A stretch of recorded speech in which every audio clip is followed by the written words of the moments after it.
I dug this hatchet head out of my dad's toolbox quite a few years ago now, not all that long after he passed.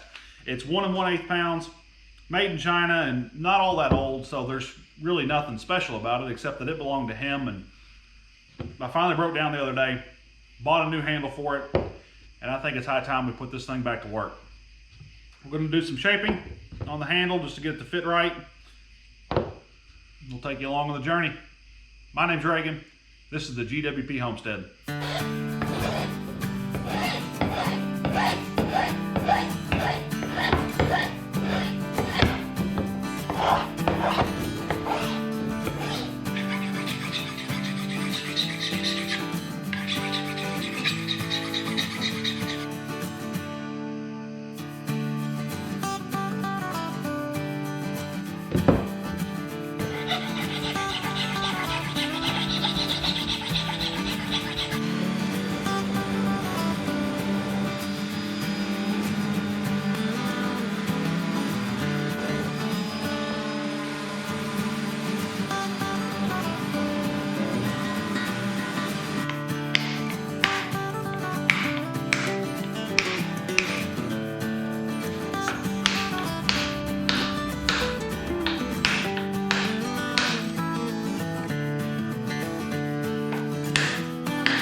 Started off shaping with a rasp. Realized pretty quickly that I was out of my league, so I started using files and rasps, and even got the sander out at one point to try to help speed this process up, because I had a lot more shaping to do than what I thought I did. So I overhammered the end of my handle, and it's mushroomed out, boogered up pretty good. This is not an art piece. It doesn't have to be pretty, it just needs to work. And so my plan is, once we drive this wedge in and it starts setting up, we'll just come in with a saw, trim that end up, and some of these pieces where it's kind of getting away from me there, do my best to glue and clamp them back so this thing still kind of resembles an axe handle. But I'm disappointed in how it's going so far, but I'm pushing through because, like I said just a second ago, this is not an art piece. This is going to be something I work with, I use, I take it with me on camping trips or out in the woods. So it doesn't have to be pretty, it doesn't have to be perfect. I just need to get better at what I'm doing, and I'm a big proponent in not hiding my mistakes. So I want to show it, I want to share it with you guys. So if somebody can learn something from this by me showing that it takes a little bit more effort than maybe what you think it does, that's okay. But now the plan is to drive a wedge in with some water. This is waterproof glue, Type Bond number 3. Really, I would, if I had some water resistant, which might be something like a Type Bond 2, I'd use it, but I don't have it, and so I'm going to use something that's a little bit, maybe a little bit more water resistant, waterproof, whatever you want to call it. But this thing's on there. We're going to coat this wedge in glue and start driving it in and get this thing set.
It's the next day, so we cleaned off, trimmed that wedge back on there, and then peeled the clamp off the back of the handle.